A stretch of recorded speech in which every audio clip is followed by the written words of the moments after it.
my beloved Boss Mike Cervera.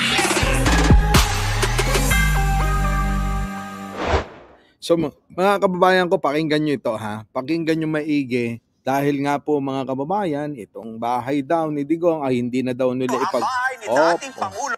Ito na, pakinggan nyo na mga kababayan ha. Pakinggan nyo maigi, hindi ko na uulitin to. Pakinggan nyo ha. Ito na.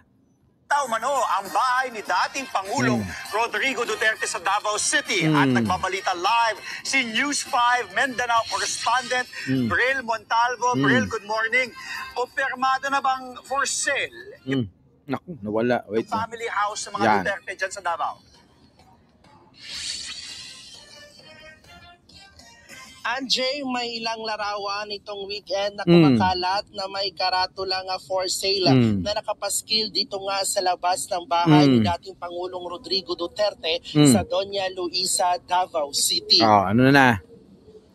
Ayaw na ibenta. Sa isang panayam sa radyo, kinumpirma ng common law wife ni Duterte na si Hanlet Avancenia na binibenta na nga ang bahay. Masakit daw para sa kanya tuwing bumibisita siya roon dahil doon nakatira noon si Duterte bago siya arestuhin. Pero ngayon... So ibig sabihin mga kababayan, masakit daw sa loob niya.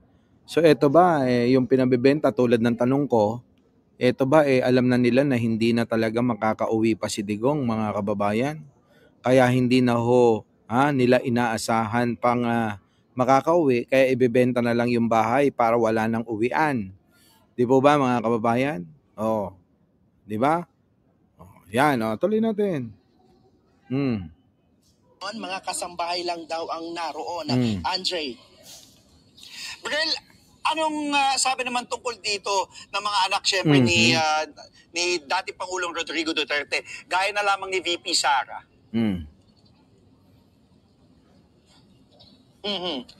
Tama ka nga dyan na Andre. Ayon sa ulat ng Philippine Star, hindi kinumpirma ni VP Sara na for sale nga ang bahay ng ama. Hindi raw nila pagmamayari ito, pero umaasa raw ang bise na hindi na ito ibinibenta at buksan na lang ang bahay sa publiko. Yan ay para raw makita nila kung saan natulog at kumain ang dating Pangulo. Wala pang pahayag tungkol dito ang iba pang kaanak ni Duterte. Andre. Bril, pwede ba natin malaman, may ideya ba tayo kung magkano nila binibenta itong nakapaskil nga? Hayop ka ninyo. Ha? Hayop ka ninyo. Ba't susunugin yun? Ibinibenta nga loko ka. Yung for sale, itong karatula na yung dating bahay ng mga Duterte. May ideya ka ba kung magkano ito, Bril? Magkano? Bibiling ko na. Bibili na. Andre? Bibili na daw ni Nino. Marami ng pera si Nino para may parking yung sasakyan niya. Kung makikita mo nga dito sa aking likuran, sa harap mismo ng bahay ng dating Pangulo, ay tinanggal or inalis na itong karatula nga nakapaskil na house for sale. Una na itong lumabas, itong larawan noong Sabado at pagdating ng Linggo ay inalis kaagad ito. So isang araw lang na pag-isipan na for sale. Pagkatapos po ng isang araw, mga kababayan, hindi na raw nila ibebenta, nagbago na isip. Ayan po mga kababayan, sobrang drama, papansin ng mga ito Biruin ninyo mga kababayan, isang araw lang nila naisip na hindi na pala ibebenta. Eto, tingin ko naman mga kababayan, alam nyo naman malikot ang isip ko. Hindi kaya eto yung dahilan lang nila na kunyari ibebenta nila yung bahay para mapaalis yung mga nakaaligid doon na nagbabantay ng mga hindi na umaalis ng mga taga-suporta ni Digong. Di po ba? Ginawa lang nilang drama itong pagbebenta ko nilagyan ng paskil na for sale para itong mga tao na nandito na diyan sa harapan ng bahay, di po ba? Na nag-iiyakan, di po ba? Dahil para silang mga basahan, parang mga hayop na itinaboy ni Hanilet.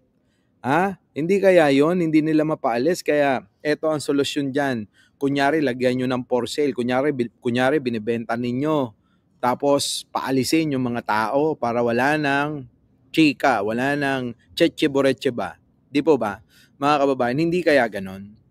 Ako po kasi mga kababayan nakakapagtaka kung isang araw lang pala nilagyan ng for sale 'yan. Pagkatapos nung tinanggal na uli, nung matanggal na, mawala na yung mga tao na na nandoon na nakaaligid, mga nakakumpol doon sa labas ng bahay. 'Di po ba mga kababayan? Ako tingin ko yun. 'Di ba? Yun pala yun. Kung ganun, mga kababayan, nagtagumpay naman si Hanilet sa kanyang balak, di po ba? Nagtagumpay sa kanyang plano kasi napaalis naman talaga eh. Yung mga tao na parang basahan na yung iba nga nag-iiyak pa, di ba? Nag-iiyak yung mga tao dyan eh. Nandito pa ba yung video niyan? Hanapin ko lang kung nandito mga kababayan. Kasi sa totoo lang po, iyakan yung mga tao dyan eh. Oo, nag-iyakan sila. Ito to. May personal interest. Yan. Interest. Sobrang sakit yung pakiramdam na ganitohin lang kami. Ayan mga kababayan panoorin nyo to. Hindi kaya ganito, ginawa lang nilang dahilan para yung mga taong ito na nakasuporta kay Digong na hindi na umaalis dyan. Salitan, halinhinan na lang po yung mga nakabantay dyan at nag-bablog, yung iba naman nandiyan dyan na nagpupuyat na ewan ko parang may lamay lagi, mga kababayan, eto ho yan yan ho yung gabi, May personal interest. Sobrang sakit yung pakiramdam na ganitohin lang kami. Ginawa sa para kaming hindi mga tao. Support kami kay tatay. Para kay tatay ang ginawa namin. Rain or shine, nandito kami. Tapos kami pang pinagsabihan na may personal interest. Nilaanan namin ang mga sarili namin para dito. Kasi dedikasyon namin. Nag-isa kami. Tapos basta-basta lang kami pinaalis na wala man lang sinabi na yung pinamiting kami na kami lahat. The final na to. Diretso. Ganitong oras, tignan nyo, gabing-gabi na. Basta na lang, anytime, sinipa. Parang pusa ba? So, yan, narinig nyo naman mga kababayan, di ba? Kung ano yung reklamo ng mga tao diyan po sa harap ng bahay ni Digong na binibenta ng isang araw lang pala na nilagyan ho ng paskel, Sabado, Linggo tinanggal na. So maliwanag dito na tingin ko lang gusto lang talaga nilang paalisin at itaboy itong mga taga-suporta ni Digong. Ano po, mga kababayan, hindi pa rin sila natatauhan, kahit na alam nila na pinagloloko na sila ng mga tao. Opo, mga kababayan eto, pakinggan ninyo sabi nga ni Atching ko, hindi pa ba kayo natatauhan? Pasok. Ngayon yung mga DDS, yung mga talagang diehard supporters ni Digong, kung wala ba kayong nararamdamang awa sa mga sarili nyo, hindi ba kayo nagsa-self-pity, hindi ba kayo nahihiya sa mga ginagawa ninyong pagtatanggol dito sa pamilyang Duterte at sa mga DDS vloggers at iba pang supporters? Kasi paulit-ulit nakikita natin, inuuto kayo, binubudol. Kayo na lang naman ang binubudol at inuuto ng mga Duterte na to, ng mga DDS vloggers. Kita nyo mga kababayan ko, buti pa si Atching nakikita yung panguuto at pambubudol ng mga Duterte sa inyo. Ayan na mga kababayan ko. Oo, kailangan pa ba natin na isa-isahin yung pambubudol sa inyo? Kapag hindi na kayo kailangan, sisipain at ipagtatabuyan kayo na parang mga hayop na lang. Sa inyo galing yan, di ba mga kababayan? Nakakaawa na kayo Nakikita namin yung mga kahinatnan neto at mga mangyayari pa sa inyo. Noon pa man, sinasabi na namin sa inyo yan. Ayan, nagkakatotoo na ginagamit lang kayo ng mga Duterte sa pansarili nilang kapakanan at interes. Pero kayo, sige lang kayo ng sige. Di ba? Pauto pa rin kayo ng pauto. Di po ba mga kababayan? Antindi. Oo. Walang hanggan. Atcheng, tuloy mo. Tuloy mo, Atcheng Buti pa si Atchingko magaling eh. Paano ninyong pagtatanggol dito sa pamilyang Duterte at sa mga DDS vloggers at iba pang supporters. Kasi paulit-ulit nakikita natin, inuuto kayo, binubudol. Kayo na lang naman ang binubudol at inuuto ng mga Duterte na to, ng mga DDS vloggers na to, ng mga supporters. Kayo na lang. Kasi yung mga taong matitino at nag-iisip ng tama, nakikita yung mali at hindi. Wala na. Hindi na naniniwala sa mga to. Correct, mga kababayan. Marami na nga natauhan eh. Tingnan nyo si Pebble, si Madam Ellie at marami pang iba. Di ba?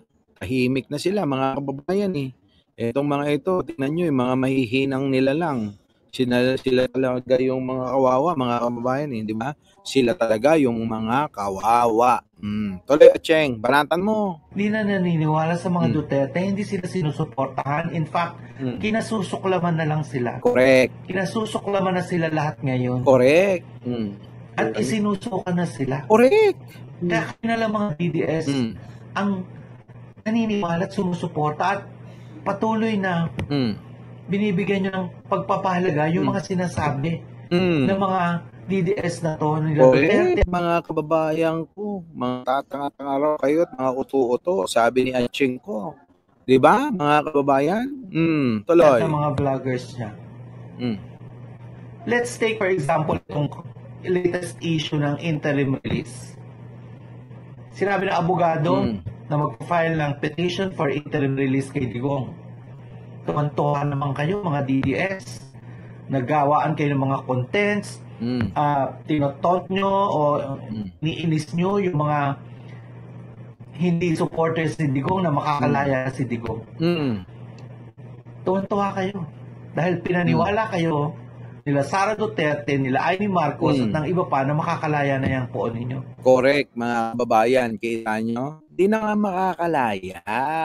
Oo, may tulo ka. Oo, shoutout sa'yo, ha? Oo, May ba yan? Oo, sorry ha, labo naman ako. Oo, may tulo ka. Oo. Di ba mga kababayan ko? Yan na ho yung mali. Napapansin ng mga tao. Ginagawa na lang ho kayong mga tangat, mga nuknukan ng mga bobot mangmang. Diba? Pero nandiyan pa rin kayo kahit na yan. Pinagtabuyan na kayo, maging halimbawa na yan. Pero may pinagtabuyan kayo eh. Pero sige pa rin kayo na sige. Di po ba? Shoutout po sa inyo lahat ha. Sorry hindi ko kayo may isa-isa. Sige tuloy. Atching, banata mo.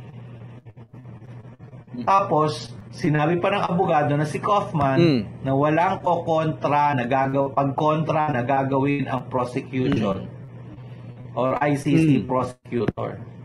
At meron ng dalawang bansa na handa kumukop kay Digong in case na magkaroon nga ng interim release. Correct.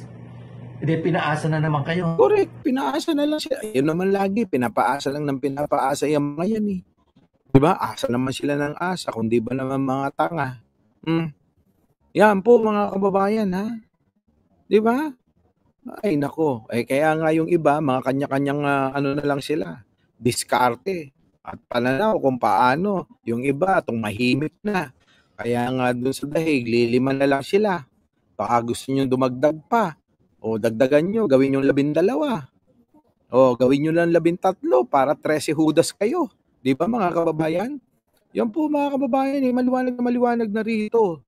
Ginagawa na lang po kayo nakasangkapan ng mga Duterte. Hindi po kayo mahal ng mga yan. Ang tanging nagmamahal po sa inyo ay yung Pangulo natin, si Pangulong Bongbong Marcos, na kahit na anong gawin sa inyo, sa kanya, abay nandiyan pa rin siya na handang tumulong sa kahit na anong paraan. Diba? Yung mga kababayan ko eh. Sige, tuloy mo nga, Ache. Oo, tuloy mo. Binudol na naman kayo. Inuto na naman kayo. Correct. Kayo naman, mga tuwang-tuwa na naman. Tuwang-tuwa. Paano yung contents nyo? Meron pa nakasakay na sa aeroplano si Digong, pabalik na daw. meron pa nga naglalakad na papunta doon sa bahay niya eh. Yung pala, yung naglalakad si Hanilet para palayasin yung mga taga-suporta niya. Ngayon, nag-iiyak. Mga kababayan, sira ulo talaga itong mga, mga DDS na to eh. Ginagawang mga tanga talaga, mga taga-suporta nila eh. Tuloy. Pero ngayon, nalaman nyo na naman, niloloko lang pala kayo ng mga Duterte, ng mga abogado ni Duterte, ng mga DDS vloggers. Niloloko lang kayo. Niloloko lang kayo. Inuuto lang kayo. Inuuto lang kayo. Kasi, yung ICC prosecutor, strongly kinokontra yung request for interim release. Correct. Na unang sinabi na hindi daw kukontrahin. At ngayon, ang Belgium at Australia, anong sabi? Hindi nila kukupkupin si Digong. Wala kaming paki dyan. Mamatay siya doon. Mga kababayan, parang ganun no? Diba? Ay tiyang pag-likein mo nga lahat yung mga yan. Diba, mga kababayan? Wala namang paki. Itong mga pinagmamalaki nila, nakukup-kup daw tulad ng Belgium, ng Australia, pati China nga tinanggihan na siya. Ano pa, saan pa sa pupunta? Manahimik na lang siya sa kanyang hawla. Doon na lang siya. Antayin niya na lang yung huling hininga niya at huling araw niya sa mundong ibabaw. Nang sa ganon, mga kababayan, wala na, di ba? Tatahimik na, nabawasan na nga ng gulot mga siraulo Mula nang nakulong si Digong di ba? Tuloy. Nasaan na yung kukup-kup na bansa dyan? Wala naman palang gustong kumupkop. Wala. File kayo ng petition. Yung mga sinasabi nyo naman pala ng mga bansa na pwede niyang puntahan, ayaw naman pala sa kanya. Ayaw talaga. Masakit mang sabihin na ayaw. Mga kababayan ko, ayaw talaga. Ayaw nilang ng taong may kasalanan sa sangkatauhan. Di ba? Itong paglabag niya sa karapatan ng pantaot, kasalanan sa sangkatauhan, mga kababayan. Di ba? Yan po yun ano pa? Ano pang pupuntahan ni Digong? Saan pa? North Korea. Baka hindi rin siya tanggapin doon. Alam nyo naman doon sa North Korea. Di ba? May sarili silang mga pamamalakad at pamamaraan. Saan pa? North Korea, hindi rin naman na membro ng ICC ang North Korea. Di ba, mga kababayan ko?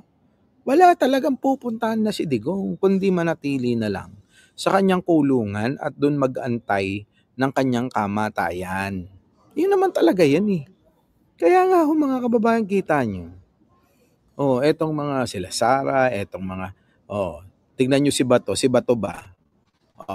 Isipin nyo maigit itong sasabihin ko. Bakit si Bato hindi pa dumadalaw? Sige nga nakita nyo na ba si Bato na dumadalaw? Di po ba, mga kababayan ko? Pinaglolo ko lang kayo niyang mga yan. Hindi nila mahal si Digong. Ginagamit na lang nila. Sino naman nga kasing matinong bansa ang kukup-kup sa isang international human rights violator? Correct. Sa isang kriminal, sa isang nakakulong sa ICC. Correct. Kung ikaw ba matinong bansa, kukupin mo yan? Siyempre, hindi naman nila Sino kukup-kup dyan, mga kababayan? Kung matino kayong bansa, kukup-kupin nyo yung mamamatay tao para kayong kumuha ng ng batong ipinukpok nyo sa ulo nyo. Diba, mga kababayan? Ganun yun. Anak ng pating naman, tuloy. Puro labag sa batas ang ginawa niyan, kaya nga nakakulong, isa siyang kriminal. Correct. Kriminal si Digong at Cheng. Tama yan. Tuloy. So kayo mga DDS, mag-isip-isip naman kayo. Kami yung naaawa sa inyo. Awang-awa na kami sa inyo. Sa totoo lang. Kayong mga DDS, awang-awa na kami sa inyo. Sa totoo lang po. Mahal na mahal namin kayo. Kaya lang wala namang magagawa yung awa namin. Di po ba? May magagawa ba yung awa namin sa inyo? Sarili nyo yan tuloy. Awang-awa kami sa inyo dahil pinagmumukha kayo araw-araw na tanga at bobo ng mga amo nyo na sinusuportahan. Inuuto kayo, pinapakain kayo ng mga kasinungalingan, kayo naman paniwala, and then later on, mapapatunayan na naman na fake news. Correct. Diba? Puro kasinungalingan yung pinapalamon sa inyo, mga DDS kayo ba? Medyo, medyo alalay lang sa katangahan. Oo. Kasi sa totoo lang, awang-awa kami sa inyo. Tuloy. So maawa kayo sa mga sarili nyo, sa harap ng mga tao, sa harap ng mga kaibigan nyo, sa harap ng mga kapamilya nyo, sa harap ng mga katrabaho nyo. Correct. Ano na kayo? Pinagtatawanan. Pinagtatawanan kayo pag nakatalikod kayo. Yun, real talk yan, mga kababayan. Pinagtatawanan kayo ng mga kakilala nyo, lalong-lalo na ako. Sana wag manood dito yung mga kaibigan kong DDS, pinagtatawanan namin kayo kapag nakatalikod kayo, sa totoo lang. Oo. Awang-awa kami, pinagtatawanan namin kayo. Kahit na nagmumukha kayong tanga, sige pa rin kayo. Mga inang-inang nyo, kulang na lang, murahin namin kayo harap-harapan. 'Di ba, mga kababayan ko? Yan po, totoo po yan. 'Di ba? Nako. Panoorin nyo si Atcheng ng buo. Eto na, panoorin nyo. Pasok, Atcheng. Atcheng, pasok. Paliwanagan mo yung mga DDS, Eto na, si Atcheng ko, pasok. Gusto ko lang tanungin yung mga DDS, yung mga talagang diehard supporters ni Digong, kung wala ba kayong nararamdamang awa sa mga sarili nyo, hindi ba kayo nagsa-self-pity, hindi ba kayo nahihiya sa mga ginagawa ninyong pagtatanggol dito sa pamilyang Duterte at sa mga DDS vloggers at iba pang supporters? Kasi paulit-ulit nakikita natin, inuuto kayo, binubudol. Kayo na lang naman ang binubudol at inuuto ng mga Duterte na to, ng mga DDS vloggers na to, ng mga supporters. Kayo na lang. Kasi yung mga taong matitino at nag-iisip ng tama, nakikita yung mali at hindi, wala na, hindi na naniniwala sa mga to. Hindi na naniniwala sa mga Duterte, hindi sila sinusuportahan. In fact, kinasusuklaman na lang sila. Kinasusuklaman na sila lahat ngayon. At isinusuka na sila. Kaya kayo na lang mga DDS ang naniniwala at sumusuporta at patuloy na binibigyan nyo ng pagpapahalaga yung mga sinasabi ng mga DDS na to, nila Duterte at ng mga vloggers niya. Let's take for example itong latest issue ng interim release. Sinabi ng abogado na magpa-file ng petition for interim release kay Digong. Tuwan-tuwa naman kayo mga DDS. True. Naggawaan kayo ng mga contents, tinotont nyo o iniinis nyo yung mga hindi supporters ni Digong na makakalaya na si Digong. Oo nga. Tuwan-tuwa kayo. Correct. Dahil pinaniwala kayo nila Sara Duterte, nila Amy Marcos at ng iba pa na makakalaya na yung poon ninyo. Tapos, sinabi pa ng abogado na si Kaufman na walang pagkontra na gagawin ang prosecution or ICC prosecutor. At meron ng 2 bansa na handang kumupkop kay Digong in case na magkaroon nga ng interim release. Hindi, pinaasa na naman kayo. Correct. Binudol na naman kayo. Correct. Inuto na naman kayo. Correct. Kayo naman, mga tuwang-tuwa na naman. Tuwang-tuwa. Ano yung contents nyo? Meron pa nakasakay na sa aeroplano si Digong, pabalik na daw. Pero ngayon, nalaman nyo na naman, niloloko lang pala kayo ng mga Duterte, ng mga abogado ni Duterte, ng mga DDS vloggers, niloloko lang kayo. Inuuto lang kayo. Correct. Kasi, yung ICC prosecutor, strongly kinokontra. Correct. Yung request for interim release. Na unang sinabi na hindi daw kukontrahin. Sabi nga. At ngayon, ang Belgium at Australia, anong sabi? Hindi nila kukupkupin si Digong. Oo nga. Nasaan na yung kukupkup na bansa dyan? Wala naman palang gustong kumupkup. File kayo ng file ng petition. Yung mga sinasabi nyo naman pala ng mga bansa na pwede niyang puntahan, ayaw naman pala sa kanya. Sino naman nga kasing matinong bansa ang kukupkop sa isang international human rights violator? Correct. Sa isang kriminal? Correct. Sa isang nakakulong sa ICC? Tama, Kung ikaw ba matinong bansa, kukupkupin mo yan? Hindi. Puro labag sa batas ang ginawa niyan, kaya nga nakakulong, isa siyang kriminal. Tama. So kayo mga DDS, mag-isip-isip naman kayo. Wala silang isip. Kami yung naaawa sa inyo. Oo nga po. Awang-awa kami sa inyo dahil pinagmumukha kayo araw-araw na tanga at bobo ng mga amo nyo na sinusuportahan. Inuuto kayo, pinapakain kayo ng mga kasinungalingan, kayo naman paniwalang-paniwala. And then later on, mapapatunayan na naman na fake news. Fake news. So maawa kayo sa mga sarili nyo, sa harap ng mga tao, sa harap ng mga kaibigan nyo, sa harap ng mga kapamilya nyo, sa harap ng mga katrabaho nyo. Ano na kayo? Pinagtatawanan. Correct. Pinagtatawanan kayo pag nakatalikod kayo. Tama. Di ba? Tama naman eh. Tama naman si Atching ko yan eh. Kita nyo ito, ulitin ko lang ito. Tingnan nyo Sobrang sakit ng pakiramdam na ganituhin lang kami. Uragan ginawa sa para kaming hindi mga tao. Support kami kay tatay. Para kay tatay ang ginawa namin. Rain or shine, nandito kami sa kolehiyo. Tapos kami pang pinagsabihan na may personal interest. Nilaanan namin ang mga sarili namin para dito. Kasi dedikasyon namin. Nagkaisa kami. Tapos basta-basta lang kami pinaalis na wala lang sinabi na yung pinamiting kami na kami lahat. The final na to. Diretso-diretso. Ganitong oras, tingnan nyo, gabing-gabi na. Basta na lang anytime, sinipa. Ayan mga kababayan, kahit this oras ng gabi, mga kababayan, pinagtaboyan sila. Yan po yung sinasabi natin na mga tanga-tanga, mga bobot mangmang kasi kayo.